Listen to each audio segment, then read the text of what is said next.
உலகத்திலேயே மகிழ்ச்சியான நாடு எது தெரியுமா? உலக நாடுகளோட மகிழ்ச்சியை அளவிடுற வேர்ல்ட் ஹாப்பினஸ் இண்டெக்ஸ் பட்டியல் வெளியாயிருக்கு. இதுல தொடர்ந்து 8வது வருஷமா முதலிடத்தை பிடிச்சிருக்கு பின்லாந்து. இந்த பட்டியலில் second Denmark, third Iceland, fourth Sweden.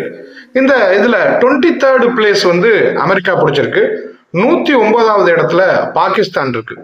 147வது இடத்துல ஆப்கானிஸ்தான் இருக்கு. நம்ம இந்தியா இதுல 118வது இடத்தை பிடிச்சிருக்கு.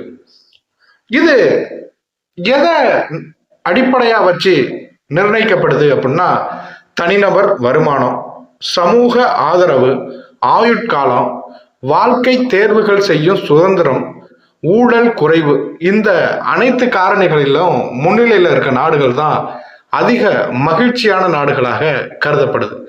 இந்த வேர்ல்டு ஹாப்பினஸ் ரிப்போர்ட்டை வெளியிடுறது யாரு அப்படின்னு பார்த்தோம்னா, இங்கிலாந்துல உள்ள வெல்பீயிங் ரிசர்ச் சென்டர், அதாவது யூனிவர்சிட்டி ஆஃப் ஆக்ஸ்போர்டோடது. அதோட சேர்ந்து காலப், யூஎனோட சஸ்டைனபிள் டெவலப்மெண்ட் சொல்யூஷன் நெட்வொர்க், இதெல்லாம் கூட்டா சேர்ந்து தான் இந்த அறிக்கையை வெளியிடுறாங்க. சரி, பொருளாதாரத்துல முன்னேறி வர்ற நம்ம இந்தியா மகிழ்ச்சி பட்டியலில் 118வது இடத்துல இருப்பதை பத்தி நீங்க என்ன நினைக்கிறீங்க? கமெண்ட் பண்ணுங்க.